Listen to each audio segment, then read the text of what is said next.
ඒක පැය 3 පේපර් එකේ part B එකේ එන ගානක් තමයි ඒක අද මම සාකච්ඡා කරන්න හිතුවේ. එතකොට මේක ඇත්තටම 2024 කියන්නේ අන්තිමටම තිබ්බ සාමාන්‍ය පෙළ විභාගයේ ආපු ගානක් තමයි සාකච්ඡා කරන්න හිතුවේ. හරිද? ගාන කියන විදිහට අමලා සුමන කියන ළමයි දෙන්නෙක් ඉන්නවලු. එතකොට මුලින්ම මෙයා ගැන කතාවක් කියන්නේ නැහැ. මෙයා ගැන තමයි කතාව කියලා තියෙන්නේ. හරිද? මේ අපි ලකුණු 10න් 8ක් විතර ගන්න ඉවරයි. දැන් තියෙන්නේ අන්තිම කොටස. අන්තිම කොටස තමයි පිටක් විතර හදන්න ඕන කැලේ. හරිද? පොඩ්ඩක් එහාට ගිහලා පොඩ්ඩක් හිතන්න ඕන. හරි.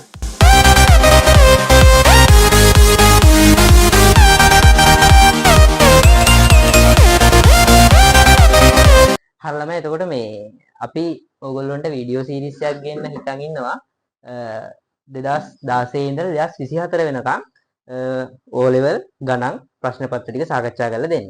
එතකොට මේ මම මුලින්ම මේ පොඩ්ඩක් මම හිතනවා දැන් කාටත් අවබෝධයක් ඇති කියලා. ඒ වුණාට මම මුලින් ප්‍රශ්න පත්‍රය ගැන චූටි අයිඩියා එකක් ඔයගොල්ලන්ට දීලා ඉන්නම් කොහොමද මේ O level paper එක එන්නේ කියලා. හරිද? එතකොට paper එක ගත්තම paper එකේ කොටස් දෙකක් තියෙනවා. හරිද?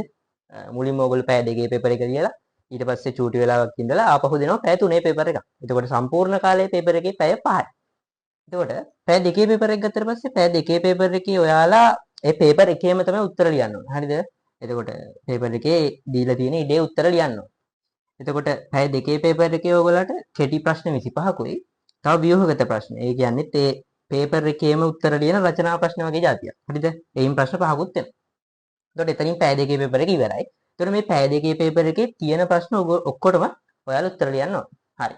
ඊට පස්සේ මේ පැත්තට ආවම පැය 3 පේපර් එක පොඩි chance එකක් ඔයගොල්ලන්ට තියෙනවා මේ ප්‍රශ්න 12ක් එනවා. හරිද? ඒ කියන්නේ ඒකෙත් part A part B කියලා කොටස් දෙකක් තියෙනවා. ඒකේ part A එකේ ප්‍රශ්න 6න් ප්‍රශ්න 5ක් ඔයගොල්ලෝ කරන්න ඕනේ. එතකොට එකක් අතාරින්න පුළුවන්. ඊට පස්සේ ඒකෙත් part B කියලා තව කොටසක් තියෙනවා. ඒකෙත් ප්‍රශ්න 6න් ප්‍රශ්න 5ක් කරන්න ඕනේ. හරි. එතකොට මෙතන ඔක්කොම ප්‍රශ්න 10ක් කරන්න ඕනේ. මේ ප්‍රශ්න 10 කරන්නේ සාමාන්‍ය ඔයගොල්ලන්ට පැය 3කුයි තව අමතර විනාඩි 10කුත් හම්බ වෙනවා. ඒ කියන්නේ මිනිත්තු 180ක් හම්බ වෙනවා.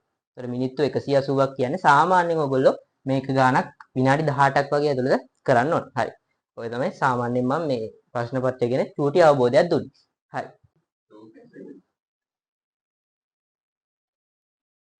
හරිලම ඊට පස්සේ මේ අපි දැන් මම කියවනේ ඔයගොල්ලන්ට පැය 3 පේපර් එක එනවා කියලා. පැය 3 පේපර් එකේ ප්‍රශ්න 10ක් එනවා. එහෙම කිව්වනේ. හරි. එතකොට පැය 3 පේපර් එකේ part B එකේ එන ගානක් තමයි එතකොට අද මම සාකච්ඡා කරන්න හිතුවේ. එතකොට මේක ඇත්තටම 2024 ඔව් 2024 කියන්නේ අන්තිමටම තිබ්බ සාමාන්‍ය පෙළ විභාගයේ ආපු ගානක් තමයි සාකච්ඡා කරන්න හිතුවේ. හරිද? ඒකට ඔයගොල්ලෝ මම හිතනවා දන්නවා ඇති කියලා පේපර් එකට අනිවාර්යයෙන් වෙන ගානක් තමයි සමාන්තර ශ්‍රේණි හා ගුණෝත්තර ශ්‍රේණි කියන ගාන. එතකොට ඇත්තටම කිව්වොත් ලකුණු 200න් ලකුණු 10ක් ගානක්. ඒ කියන්නේ 100න් ලකුණු 5ක්. ඒ කියන්නේ සුද්ධ ලකුණු 5ක් කියන ගානක් තමයි මේ සමාන්තර ශ්‍රේණි හා ගුණෝත්තර ශ්‍රේණි ගාන. හරි. ඒතකොට මම වැඩි කියවන්නේ නැතුව කෙලින්ම බහින්න 2024 O level ගානට. හරිද? සමාන්තර ශ්‍රේණි හා ගුණෝත්තර ශ්‍රේණි වලින් ආපු ගානට. දැන් ඔයගොල්ලන්ට ස්ක්‍රීන් එකේ ගාන වැටේ. හරිද? ඔයගොල්ලෝ පොඩ්ඩක් වීඩියෝ එක නවත්තලා විනාඩි 15ක් 16ක් අරගෙන ගාන පොඩ්ඩක් try කරන්න. හරිද? ඊට පස්සේ වීඩියෝ එක බලන්න. නැතුව මේක එක දිගට බලන එක කිසි තේරුමක් නැහැ.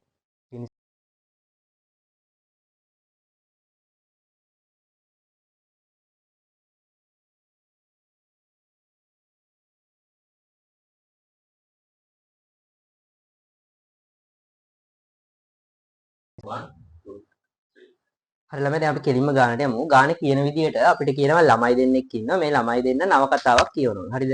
එතකොට ඒ නවකතාවේ ඒ දවසේ කියවපු පිටු ගණන් ගැන විස්තරයක් තමයි කියන්නේ. හරි. ගාන කියන විදිහට අමලා සුමන කියලා ළමයි දෙන්නෙක් ඉන්නවලු.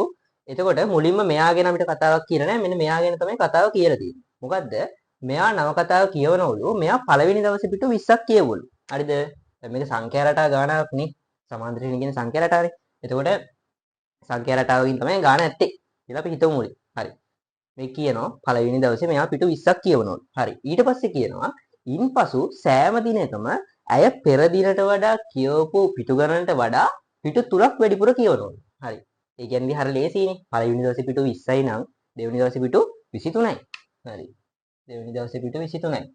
තුන්වෙනි දවසේ තව 3ක් වැඩිපුර 26යි. හතරවෙනි දවසේ තව 3ක් වැඩිපුර 29යි. 20 23 26 29 අන්න වල. රටාවක් ගොඩ නැගුණානේ. ওই විදිහට ඉතින් ඕන තරම් පොත ඉවරනකම්ම පිටු 3 3 වැඩි කර කර එයා කියවලා තියෙනවා. හරි. ඒක තමයි පළවෙනි සිද්ධියේ කියන කතාව. ඊට පස්සේ අපෙන් ඊට පස්සේ කොටස් තමයි ගණන් අහලා තියෙන්නේ. පළවෙනි කොටස අහලා තියෙන්නේ මෙහෙමයි. පළමු වන දෙවන හා තුන්වන දිනවලදී අමලා කියවන ලබුණු පිටු ගණන් ටික පිළිවෙලින් ලියනලු. හරි ඉතින්. මේක අපි ලියුව නෙමෙයි. අමලා 1 2 3 කියන දවස්වල ලියපු පිටු ගණන්. කියවපු පිටු ගණන් 20යි 23යි 26යි. හරිද? කියවපු පිටු ගණන් ටික තමයි 20 23 26. එතකොට පළවෙනි කොටසට ළමයි උත්තරේ 20 23 26. හරිම ලේසි හොඳද? හිතන්න දෙයක් ඇත්තෙම නැහැ. හරි. ඊට පස්සේ දෙවෙනි කොටසට එමු. දෙවෙනි කොටස කියනවා අමලා 16 වෙනි දිනේදී පිටු කීයක් කියවයිද? හරි. ඔන්න දැන් තමයි ඇත්තටම ළමයි ගානට අපි එන්ටර් වෙන්නේ. මේ සමාන්තර ශ්‍රේණි ගානක් නම් ඕගොල්ලෝ ඇත්තටම වැඩිය මුකුත් හිතන්න ඕනේ නැහැ. ඕගොල්ලන්ට ගෙදරින් නම්ම පාඩම් කරන් යන සූත්‍ර තුනක් තියෙනවා. මේ සූත්‍ර තුනෙන් ඕනම සූත්‍රය තමයි මේක. හරිද?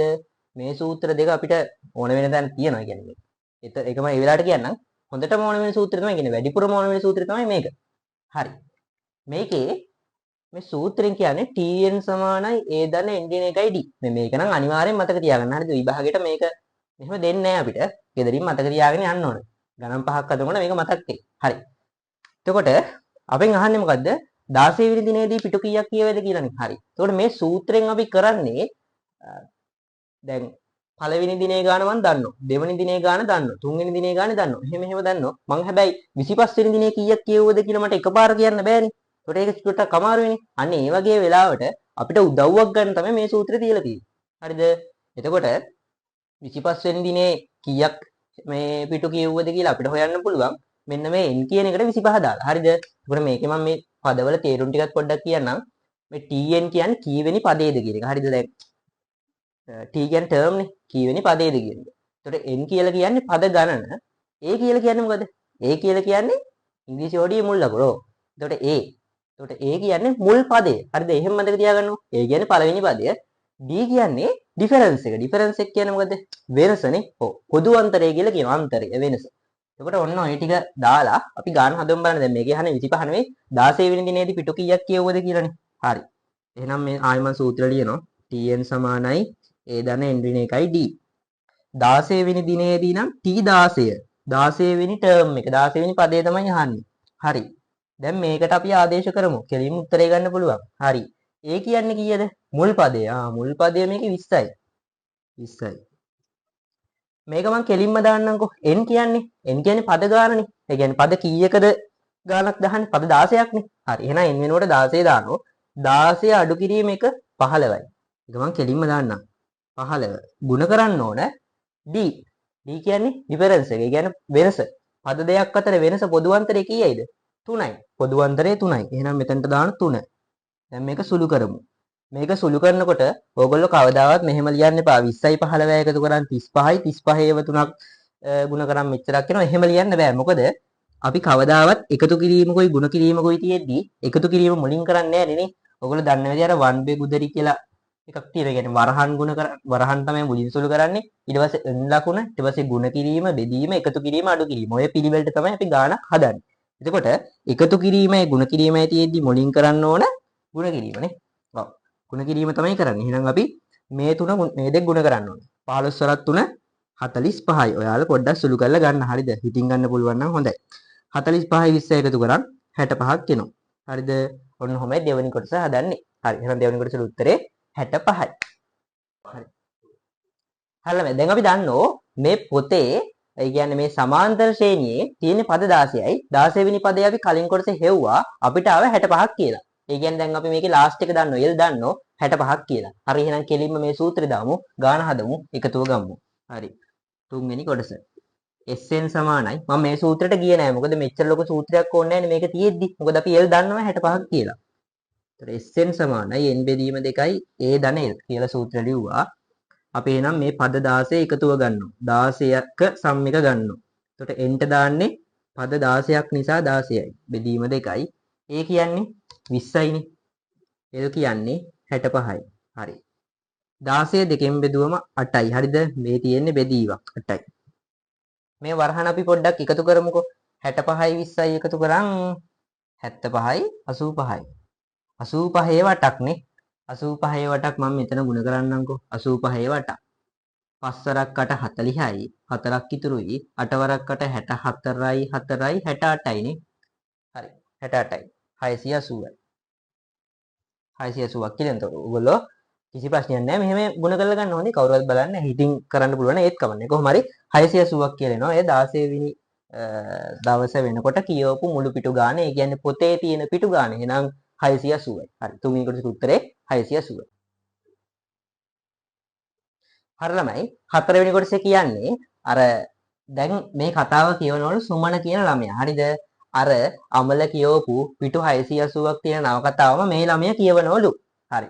ඊට පස්සේ ඔය කොටසදී අපිට සඳහන් කරලා තියෙනවා මේ ළමයා මේ පොත කියවනවලු දවස් 17ක් ඇතුළත. හරිද?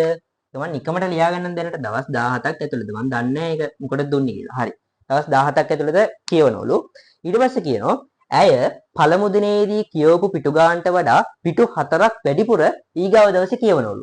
ඊට පස්සේ ඒ පිටු 4ට වඩා වැඩි තව පිටු 4ක් ඊගාව දවසේ කියවනවලු. මම නිකමට ගන්නම්කො මෙහෙම මම හිතන්නම් පළවෙනි දවසේ මෙයා පිටු 10ක් කියවනවා කියලා. හරිද? දැන් දීලා නැහැ පළවෙනි දවසේ කොච්චරක් කියවනවද කියලා. මම හිතනවා 10ක් කියවනවා. හරි. එහෙනම් දෙවෙනි දවසේ පිටු 4ක් වැඩිපුර කියවනවා නම් මෙයා පිටු 14ක් කියවන්න ඕන නේද? ඊගාව දවසේ පිටු 18යි. ඔහොම යන්න ඕනනේ. ඒකට මෙතන රටාවක් එනවනේ. හරි. එතකොට 4න් 4 යන රටාවක් නේද එන්නේ. හරි. එහෙනම් මේකේ 4 කියන්නේ කවුද? පොදු අන්තරය නේද? D. එහෙනම් D කියන්නේ 4යි කියලා ඔයගොල්ලන්ට පොඩ්ඩක් තේරෙන්න ඕන. හරිද? ඒක චුට්ටක් තේරුම් ගන්න අමාරු නම් පොඩ්ඩක් ඔයගොල්ලෝ හිතන්න හොඳ. 4න් 4 යන රටාවක් නෙනේ. එහෙනම් D 4යි. හරි. ඊට පස්සේ අපිට කියන කතාව මොකද? මෙයා දවස් 17න් මේ පොත කියවලා ඉවර කළා. හරි. දවස් 17න් මේ පොත කියවලා ඉවර කළා. ඒ කියන්නේ ඔයගොල්ලන්ට හිතෙන්න ඕන 17 වෙනි දවස වෙනකොට මෙයා පිටු 680ම කියවලා ඉවර කළානේ. එහෙනම් මේ ශ්‍රේණියේ තියෙන්නේ මේ රටාවේ තියෙන්නේ දවස් 17යි. ඒ කියන්නේ පද 17ක් කියලා ඔයගොල්ලන්ට තේරෙන්න ඕන. එහෙනම් මට කියන්න පුළුවන් මේකේ සම්පූර්ණම n තියෙන්නේ 17යි කියලා. හරිද? හරි. දැන් එතකොට ඒ සිද්ධියත් හරි. හරි. දැන් මේ පිටු 680 සීන් එකනේ පිටු 680 කතාවනේ මේ කියලා තියෙන්නේ. හරි. මේ 680 අපි ගත්තේ කොහෙන්ද? අපි අමලගේ කතාවේ පිටු 680යි කියලා ගත්තේ SN සූත්‍රයක් දාලානේ. එහෙනම් ඔයගොල්ලන්ට හිතෙන්න ඕන සුමනගේ කතාවේ මේ 680 මේකට සම්බන්ධ කරනවා නම් ඒ කියන්නේ උත්තරේ ගන්න නම් SN සූත්‍රයක්ම දාන්න ඕන කියලා. හරි. SN සූත්‍ර දෙකක් තියෙනවා ළමයි. හරිද? SN සූත්‍ර දෙකක් තියෙනවා. SN සූත්‍රෙන් මේ සූත්‍රෙද මේ සූත්‍රෙද දාන්න කියලා බලන්න ඕන. මේ සූත්‍රේ දාන්න බෑ. ඇයි බැරි? අපි ඒ දන්නේ නැහැ. ඔව් ඒ තමයි හොයන්න ඕන. මේකේ අහලා තියෙන ළමයි මුල් පදයේ සොයන්න කියලා. ඒ කියන්නේ ඒනේ මුල් පදේ. කියන්නේ සුමන පළවෙනි දවසේ කොච්චරක් කියවද කියලා තමයි හොයන්න ඕන. ඒ තමයි හොයන්න ඕන. හරි. ඒ දන්නේ කොහොමත් L දන්නවද? නෑ L දන්නේ අපිට එහෙම විස්තරයක් කියලා නෑනේ මේකේ. මේකේ කියලා නෑ සුමන අන්තිම දවසේ මෙච්චරක් කියවුවා කියලා නෑ. අපිට කියලා තියෙන්නේ මේ දවස් 17 කතාවයි අර පොදු අන්තරය 4ක් වෙන කතාවයි විතරයි. ඒකින්ද අපි මේකේ අවසාන පදයක් දන්නේ නෑ. එහෙනම් මේ සූත්‍රය දාන්න බෑ. දාන්න පුළුවන්. එහෙනම් මේ SN සූත්‍රය විතරයි. හරි. එහෙනම් මම මේ සූත්‍රය දානවා. දාලා අපි බලමු මොකක් වේද කියලා. SN සමානයි n බෙදීම 2යි 2යි a ධන 2යි a ධන n ඍණ 1යි d. SN සමාන n බෙදීම 2යි 2යි a ධන n ඍණ 1යි d. හරි. දැන් මේක අපි හොයමු. දැන් එතකොට අපි දන්නෝ මේකේ තියෙන්නේ පද 17යි. පද 17ක එකතුව මම දන්නවා. කීයද? 680යි. ඇයි? පිටු 680යි තියෙන්නේ. එහෙනම් ඔක්කොම පිටු ටිකේ එකතුව 680යි.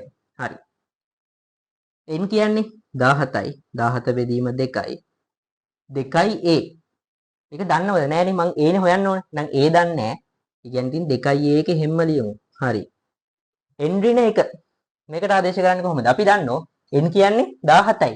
n 17යි නම් n ඍණ 1 16යි. හරි ලේසි. d කියන්නේ 4යි. පොදු අන්තරය 4යි. ඒක මං ආපු විදිය කියලා දුන්නා. හරි. දැන් අපි පරිස්සමට මේක සුළු කරලා මෙන්න මේ ඒ අකුර හොයාගමුකෝ. හරි. මම නෝමල් මේක නිකන් සුළු කරන්නම් බෑ. 17 බෙදීම 2යි. 2යි එකත් ඔහොම ලියා ගන්න. මට මෙතන චුට්ටක් සුළු කරන්න පුළුවන් නේ. 16ව 4ක් එනවා 64යි. 16ව 4ක් තියෙනවා 64යි නේ. එයාලා පරිස්සමට සුළු කරලා බලන්න. හරි. දැන් මම මෙතන මේ 2යි හොයන්න නම් මේ 64 මෙතනින් අයින් කරන්න ඕන 17 අයින් කරන්න ඕන 2 අයින් කරන්න ඕන. හරි. මේ 2 යට තියෙන මේ 2 වදයක් නේ. ඒක නිසා අපිට පුළුවන් මේ දෙකෙන් දෙපැත්තම ගුණ කරන්න. හරිද? සමීකරණ දැනුම මං හිතනවා ඇති කියලා. දෙකෙන් දෙපැත්තම ගුණ කරන්න ඕන. හරිද? එතකොට මෙතන එනවා 0 2 බිඳුවයි 8 2 16යි එකක් ඉතුරුයි 6 2 12යි 1යි 13යි 1360ක් කියලා එනවා. හරි. දෙකට දෙක කැපුණනේ. දැන් එහෙනම් මෙතන තියෙන්නේ 17 වරහන් ඇතුලේ තියෙනවා 2යි ධන 64. හරි. තව චුට්ටක් තියෙනවනේ. හරි. දැන් මොකද්ද කරන්නේ? හරි. දැන් මට පුළුවන් නේද මේක 17න් බෙදන්න? දෙපැත්තම 17න් බෙදමු බලන්න. හරි. දැන් තියෙන්නේ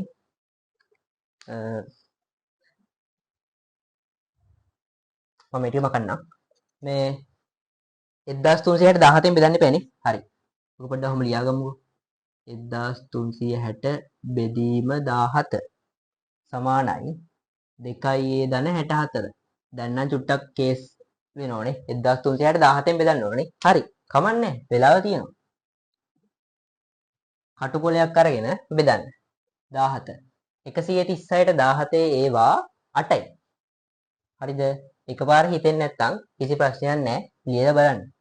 8 වරක් 7 56යි. 5ක් ඉතුරු. 1 වරක් 8 8යි 5යි 13යි. හරියටම එනවා. හරිද? බිඳුව ගත්තා. බිඳුවට 17 බිඳුවයි. මෙතන බිඳුවයි බිඳුවයි. හරිද?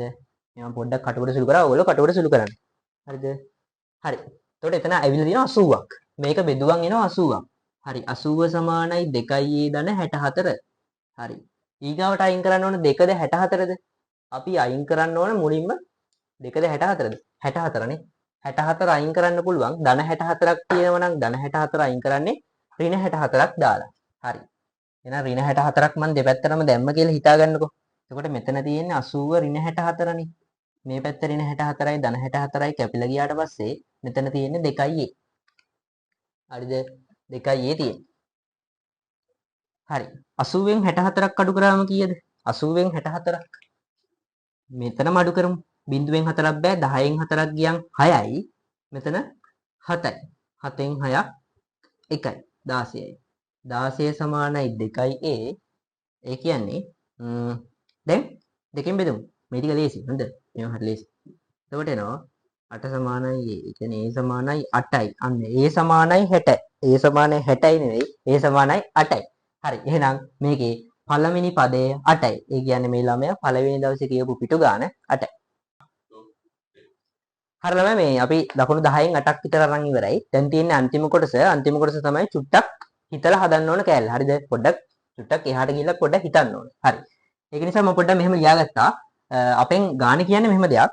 මේ දෙන්නම එකම දිනයකදී නවකතාව කියවන්න ආරම්භ කරේ. ඒ කියන්නේ මේ දෙන්නම අද තමයි ඔන්න පටන් ගත්තේ කතාව කියවන්න කියලා හිතාගන්නකො. දෙන්නම අද. හරි. එහෙම පටන් ගත්තා නම් අපිට කියනවා මේ දෙන්නම එකම පිටු ගානක් කියවන්නේ කවද්ද කියලා. ඒ කියන්නේ දෙන්න අපි නිකන් හිතමු දෙන්නම පිටු 45ක් කියන්නේ කවද්ද? අන්න එහෙම කතාවක් තමයි අහන්නේ. හරිද? දෙන්නම එකම පිටු ගානක් කියවලා තින්නේ කවද්ද? දැන් අමලගේ රටාව මොකද්ද? මේකනේ. 20 23 26 කොහොම යන රටාව? සුමනගේ රටාව තමයි 8 12 16 20 කොහොම යන රටාව. හරිද? එතකොට ඔයගොල්ලන්ට තේරෙන්න ඕන මේ දෙන්නම එකම පිටු ගානක් කියවනවා කියන්නේ දැන් මේ තියෙන පිටු ගණන් මේ පිටු ගණන් මොකද්ද වෙනවනේ එකම පිටු ගානක් කියවන්නේ දැන් මේ මොකක් හරි එක පදයක් කියනවනේ මෙහෙම ගිහිල්ලා මෙයාට එන පදයම කවදා හරි ඒ කියන්නේ මේ දෙන්නටම එකම දවසක මෙයාටත් එන්න ඕන හරිද එහෙම දෙයක් තමයි කියන්නේ මේකේ වෙනස මොකක්ද තියෙන්නේ දැන් මෙයා 3 3නේ වැඩි වෙන්නේ හරිද හැබැයි මෙයා අඩු ගානකින් පටන් ගත්තට මෙයා වැඩි වෙන්නේ 4 4නේ හරිද එතකොට මේ දෙන්නටම එකම දවසක් තියෙනවා සමාන ඉලක්කමක් මෙතනට එන. එහෙම සීන් එකක් තමයි ඔය කතාවේ කියන්නේ. හරි. එතකොට අපි එහෙනම් හොයන්න ඕන එකම n කෙනෙක් නේද? හරිද? අපි හොයන්න ඕන එකම n කෙනෙක්. හරි. අපි දෙන්නෙක්ගේ විස්තර දන්නෝ දෙන්නෙක්ගේ විස්තර ඇසුරින් එක n කෙනෙක් හොයන්න ඕන. හරි. දැන් එහෙනම් ඕගොල්ලන්ට හිතෙන්න ඕන දෙන්නගේ විස්තර දාලා අපි කොහොම හරි එකම n කෙනෙක් ගන්න ඕනේ කියලා. හරි. මම එක්කෙනෙක්ගේ විස්තර දාන්නම්කෝ. දැන් මෙතන එකතුවක් මුකුත් සීන් නැහැනේ. එහෙනම් දාන්න ඕන TN සූත්‍රය ටිකක් පොඩ්ඩක් පැහැදිලි වෙන්න ඕන. හරි. TN සූත්‍රය ලියමු. TN සමානයි A දන්න n දින එකයි D. මම මේකට දාන්නම්කො මේ අමලගේ විස්තර ටික. හරිද? එතකොට TN එකක් මොකක් හරි TN එකක් එන්න ඕන. හරිද? අපි මම කොටුවක් එන්නලා පෙන්නුවේ. TN එකක් එන්න ඕන මොකක් හරි එකක් ඒක දන්නේ නැහැ. දෙන්නටම සමාන එකක් ඇති මොකක් හරි. හරි. A කීයද අමලගේ 20යි. එතකොට n දන්නේ නැහනේ. n තමයි හොයන්නේ. n ඍණ 1යි. d දන්න 3යි. හරි. tn සමානයි 20 ධන මේ 3 වරහණෙන් එළියේ ඉන්නේ. මෙයා වරහණක් ඇතුළේනේ. එතකොට මේ වරහණ සුළු කරනකොට මේ තුනෙන් මේ දෙන්නම මොකද්ද වෙන්න ඕන? ಗುಣ වෙන්න ඕන. හරිද? එතකොට මෙතන 3යි n එනවා. මෙතන එක් වරක් 3 3යි ධනය ඍණයි ඍණ 3යි n ඍණ 3යි. තව චුට්ටක් මේක සුළු කරන්න පුළුවන්. 20 ඍණ 3ක් තියෙනවනේ. 20 අඩු කිරීම 3 කියන්නේ 17යි. 17 ධන 3යි n කියලා එකක් එනවා. හරි. මම ඕක ගත්තේ කාටද? ඕක ගත්තේ අමලට. ඔය විදිහටම ටක් ගාලා අනිත් ළමයටත් දාමු. මේ සූත්‍රෙම දාන්න. හරිද? එතකොට එයාට දැම්මොත් එන්නේ මොකද්ද? tn සමානයි. එයාගේ a කියන්නේ 8යි. එයාගෙත් n දන්නේ නැහනේ. දෙන්නටම එකම n එකක් නෙන්නේ. ඒක දන්නේ නැහැ. n දින එකයි. එයාගේ d 4යි. මේකත් අර විදිහටම සුළු කරන්න. tn සමානයි. එතකොට මෙතන 8 ධන අර විදිහටම ගුණ කරොත් 4යි n මොකද්ද වෙන්නේ? ඍණ 4ක් එනවා. හරි. එතකොට ආවහු tn සමානයි මෙතන 8 අඩු කිරීම 4නේ 4යි. ධන 4යි n. හරි. එයාටත් එන්නේ අර tnම තමයි. අන්න එයාට විස්තර ටික දැම්මට පස්සේ ආපු සූත්‍රය. හරි. දැන් මම කියවනේ මේ tn තුයි සමාන වෙන්න ඕන කියලා. ඒ කියන්නේ මේ සමීකරණේ සමාන වෙන්න ඕනනේ. හරි. සමීකරණ දෙක සමාන වෙන්න ඕන. හරි. එහෙනම් ඉතින් අපි සමීකරණ දෙක සමාන කරමු. මොකද එක දවසක් එන්න ඕන නිසා. හරි. මම ටක් ගාලා මේ ටිකම කරලා මේ සමීකරණ දෙක සමාන කරන්නම්කෝ. හරි. සමීකරණ දෙක සමාන කරමු. එතකොට මේ පැත්තේ තියෙන්නේ මෙයාට ආවේ මොකද්ද? 4 ධන 4යි එන්නේ. මෙයාට ආවේ 4 ධන 4යි n. ඒක සමාන වෙන්න ඕන. මෙයාට ආපු එකට 17 ධන 3යි n. මං ආපහු කියනවා අර දෙන්නටම එකම tn අගයක් එන්න බෑ. ඒක නිසා තමයි සමාන කරේ. හරි. දැන් මොකද්ද කරන්නේ?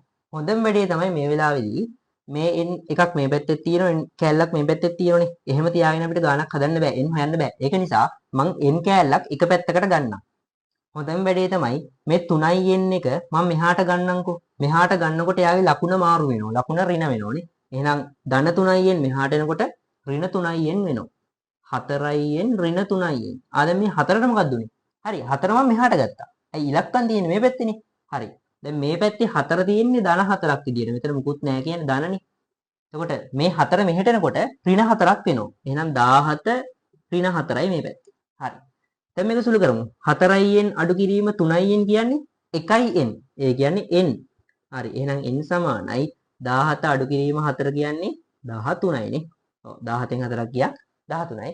එහෙනම් 13 වෙනි දවසේ තමයි මේ දෙන්නම එකම පිටු ගාණක් කියවලා තියෙන්නේ. හරිද?